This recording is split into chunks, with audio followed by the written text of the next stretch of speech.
Welcome to CrossTalk. My name is Kevin Tacci, and I will be your host for the next 30 minutes. Now, you're going to start seeing a series of these particular crosstalks. These are meant for the upcoming annual town election in Whitman, which is May 18th. That's a Saturday. It's always a Saturday. And it's going to be a town hall from 9 a.m. to 5 p.m. Now, if you've forgotten it already, I'll remind you at the end of this. What we will do with this particular series of programs is get to know the individuals who are going to be on the ballot that day and who are going to be out there campaigning and wanting to know where you stand on the issues. What are your thoughts? And they're all kind enough to come in here and sit down with us and discuss it. Joining us today is a gentleman who is seeking a sixth term, I hope my math is correct, on the Whitman Board of Selectmen. We have Mr. Brian Bezanson joining us. Brian. Thanks for the invite. Appreciate it. Absolutely. You know, probably the first question I should ask is, what made you want to be a member of the Board of Selectmen so many years ago? Well, it was 2004. My hair was not gray. I had more of it. I had always been about community service. Years before that, I had done a lot of different things out of the public eye. And I just thought I could make a difference. Not really thinking I could win. I just figured I'd throw my hat in the ring. And luckily enough, I came in second behind late Selectwoman Peggy McGilvery. I was very close with her, so it gave me some confidence. And we just started rolling with it, and here we are 15 years later. I can't believe it. And I have to thank the citizens of Whitman for having their faith and trust in me to go those 5 terms. And it's been a roller coaster ride, but here we are. Did you serve on any prior boards or committees or volunteer your time for any organizations locally? Yeah, the biggest one that I would say, I was a 2-term past president for the Whitman JCs. And it's an organization that builds character and gets folks into the community development, volunteerism, and trying to make a difference, volunteering and raising funds. We did a lot of different things, and I'm very proud of that fact. I also did a lot of work with youth sports at the time, refereeing, umpiring, and worked a lot with the food pantry, actively behind the scenes. So it's always been a sense of community for me and giving back to the community I love so much. I find this a fitting question to ask because I think everybody would have a different answer. Whether I asked the other 4 colleagues of yours who sit on the board, what is the role of a selectman? Well, this is where I differ from some of the other candidates who are running. Some are advocates for certain parts of the budget. I think that there's nothing wrong with being an advocate for what you believe in, but as a selectman, your advocacy should be for the citizens of the town. And you can't pit one department against another. You have to have a bigger overview. And everybody thinks, well, it's all about the budget, and we have to make sure the finances are correct, the plans are there, and all that. But a lot of them don't see the ins and outs, the nuts and bolts of what we do. And a ton of that is done off camera. We do licenses. There's planning for the community as far as licenses for liquor stores and restaurants, car dealers. There's a lot of other things besides the budget, which is obviously the most important. But there's a ton of other things that we do. And we shouldn't, in my opinion, should not be advocating for one particular department or another, because that pits them against each other. We should be looking at it as a whole town and to make the town a better place and a better place for our employees too. So that's kind of my view of how the selectmen should be. Okay.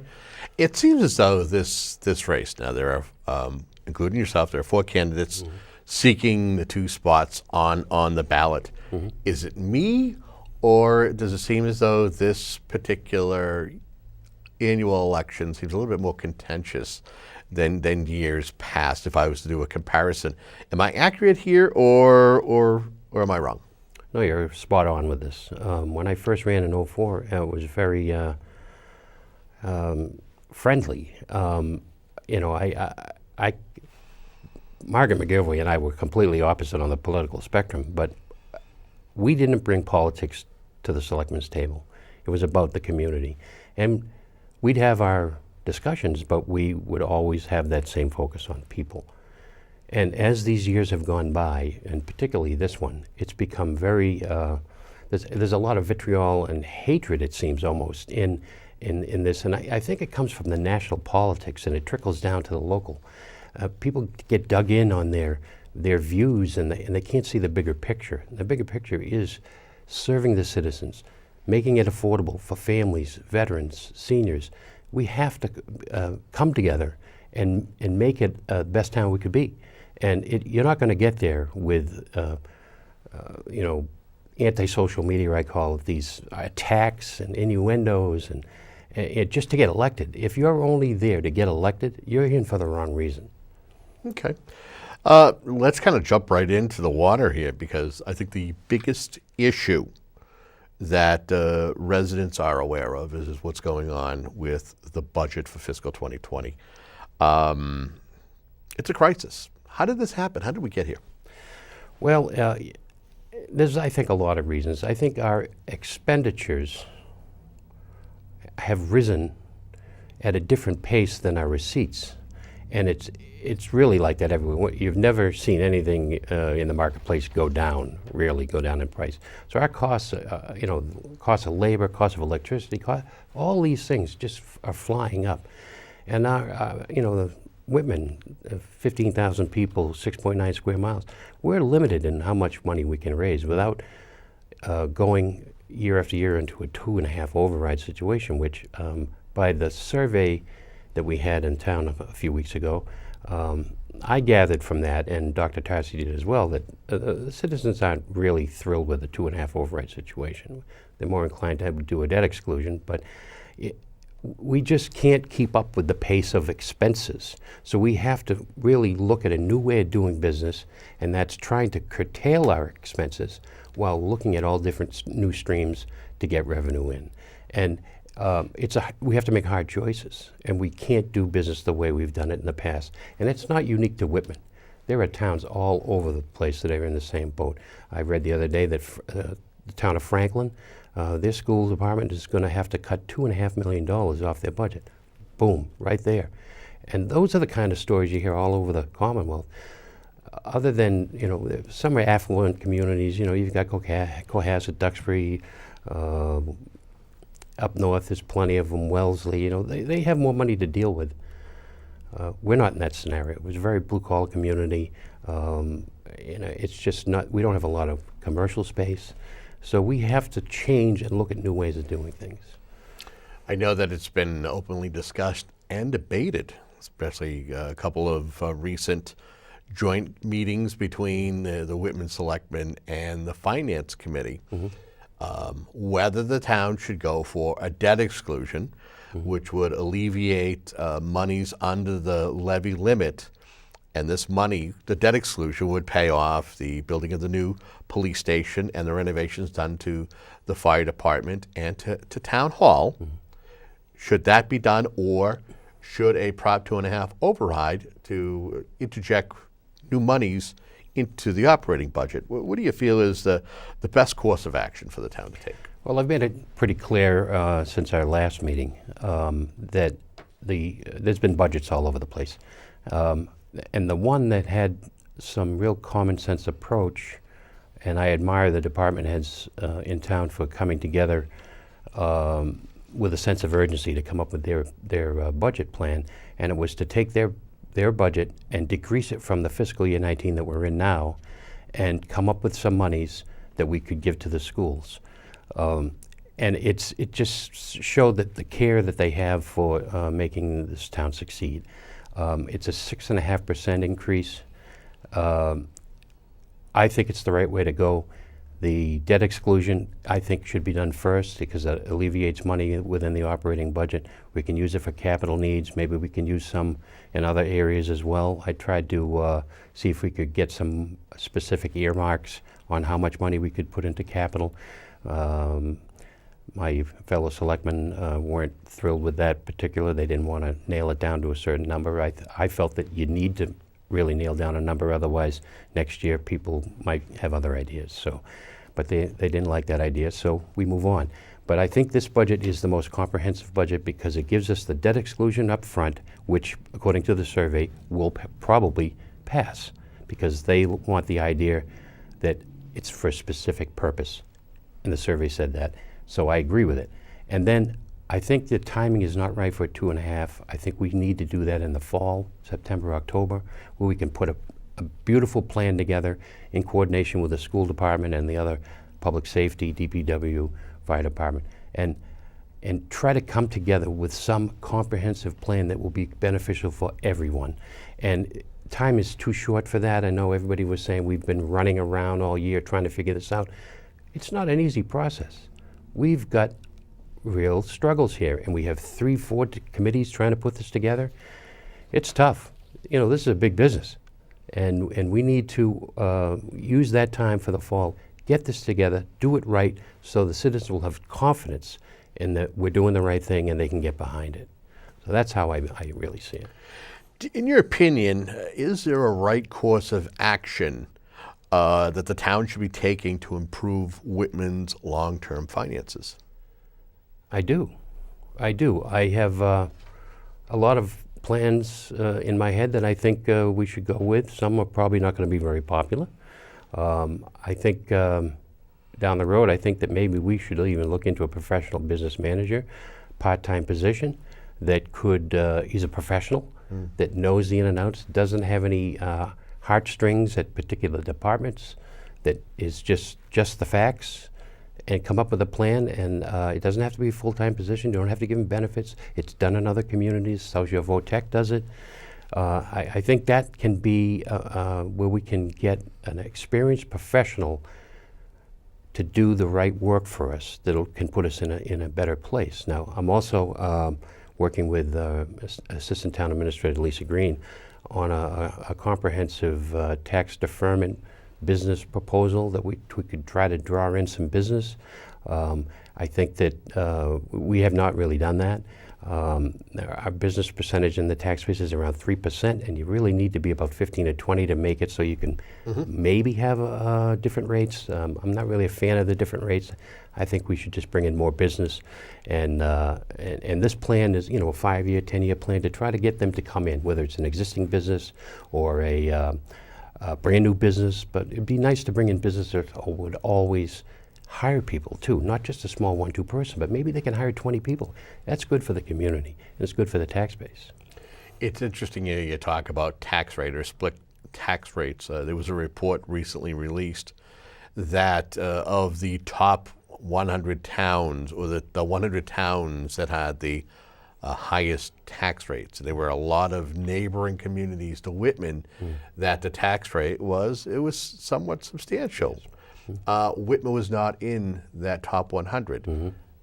Give me your thoughts. How reassuring is it that again, this is a community that folks should come to, that the taxes are affordable, and that it's somewhere that folks can raise their children, and that they get good services for the buck? Yeah, well, I can say I did some extensive research with our assessor. I wanted to know exactly, A to Z, how this is really affecting us now, and what their process is. And she basically can explain it, that the tax rate is really the end game of all the formats and formulas to get down. So I think the tax rate isn't really the end-all be-all to how you can designate what a town is or isn't.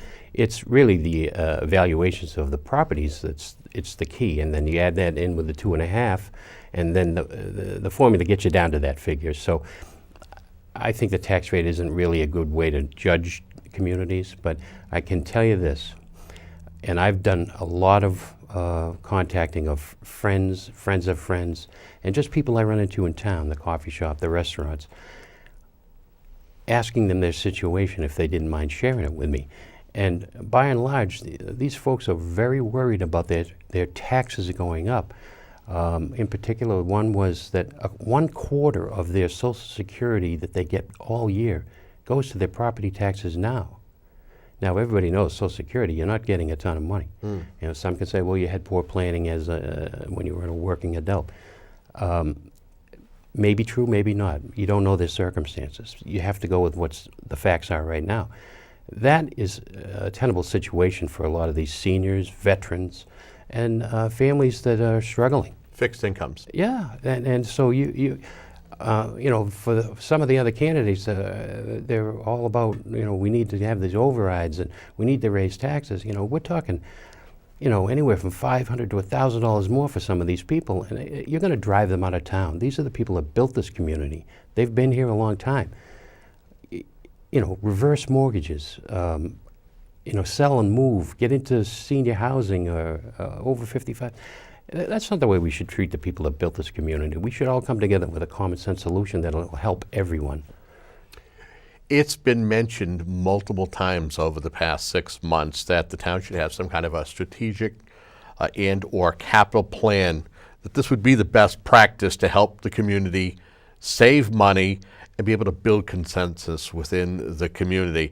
What are your thoughts on this suggestion? I think it's a great idea. I think we probably should have done it long ago, and I think that maybe that's one thing that our board over the years probably didn't recognize soon enough, that maybe we should have had some extra professional help, much like the business manager that I'm talking about before.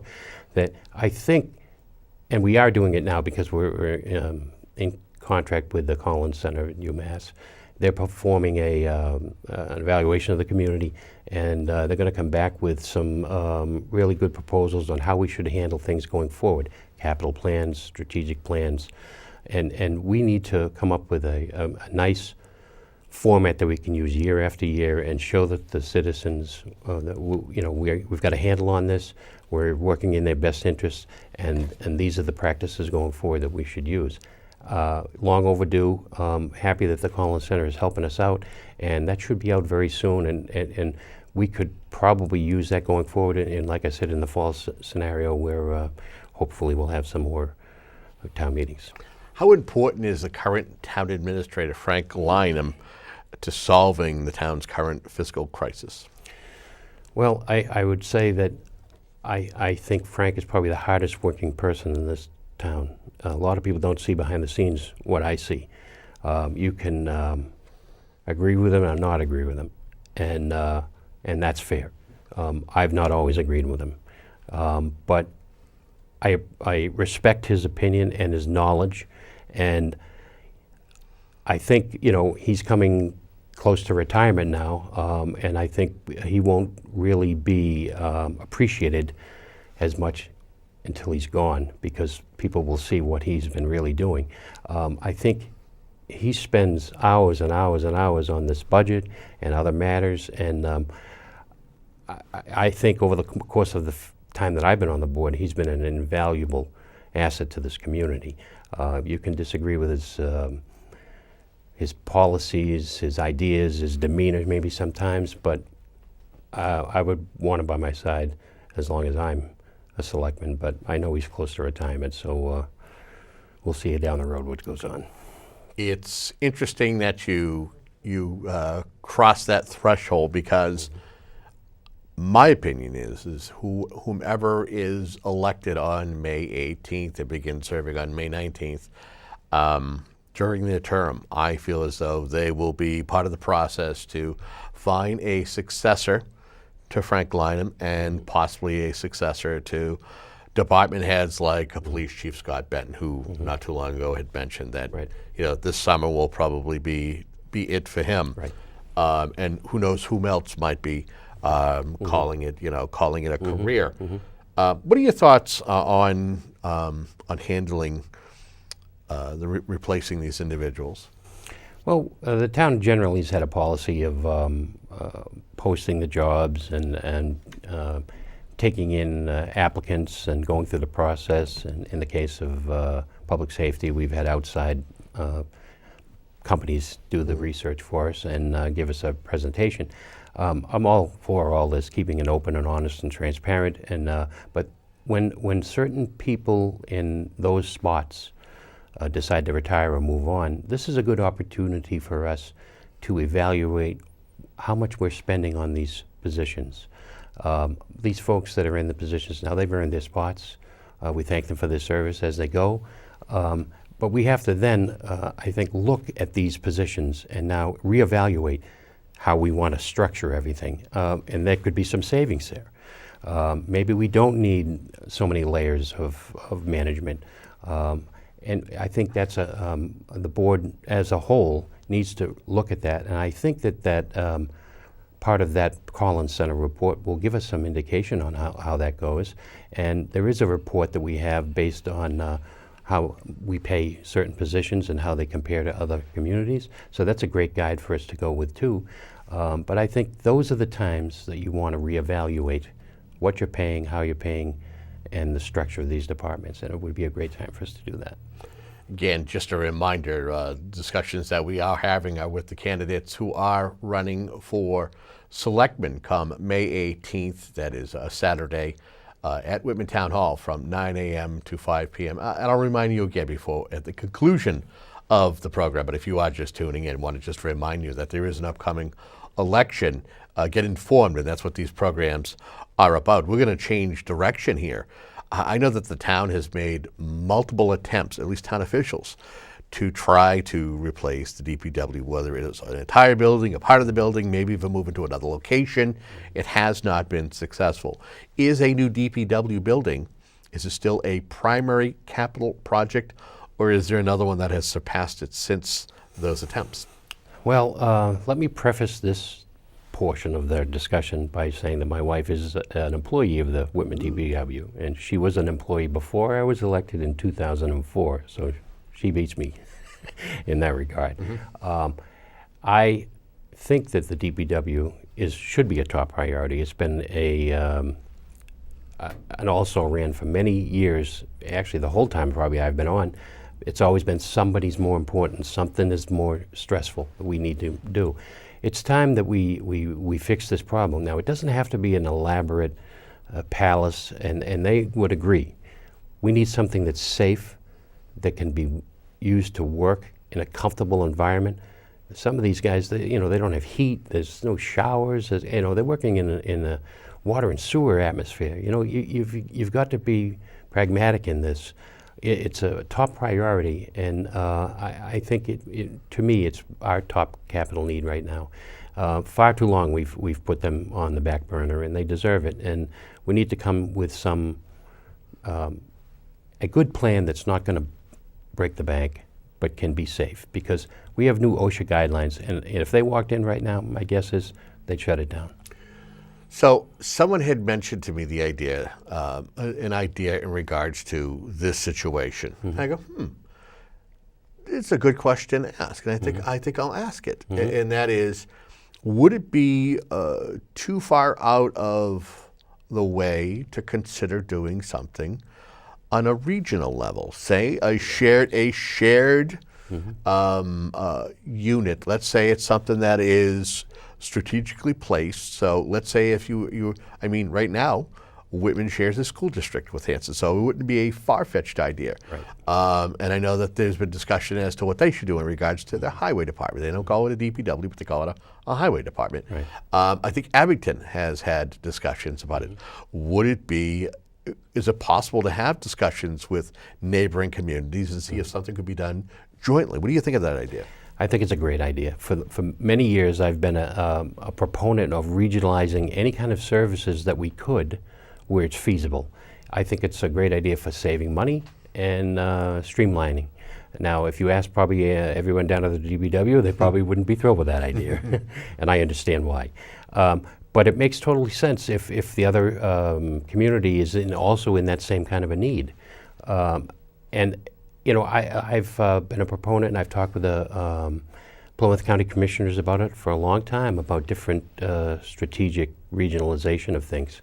And I'm all for anything that we can do to step up our services, reduce our costs. To me, it's a win-win. Yeah, maybe a town line barn or something, sure. Right?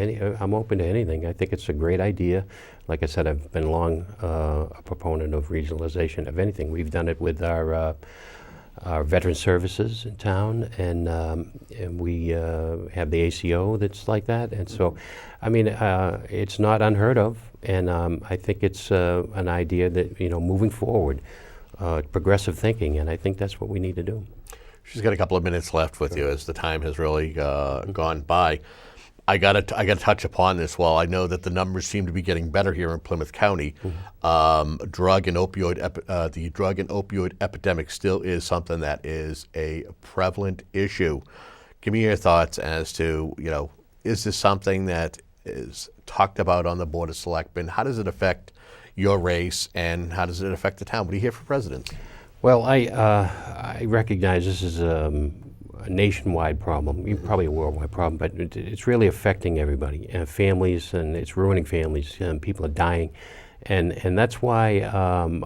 And Chairman Kowalski is a big part of it with the Whitman Hanson will, and he's a big proponent of this kind of work that we can do to help in any way. And I've talked with the police chief about it, fire chief about it at our meetings, and while the numbers are getting better in this area, it's not enough. We need to be at zero.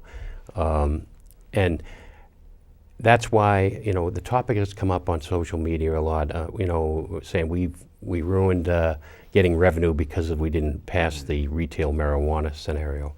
The voters spoke about that. They didn't want it. And quite frankly, for Whitman to get a license is slim and none. It's just not going to happen. And I can't in good conscience say I'm fighting the opioid crisis, yet I'm promoting retail marijuana.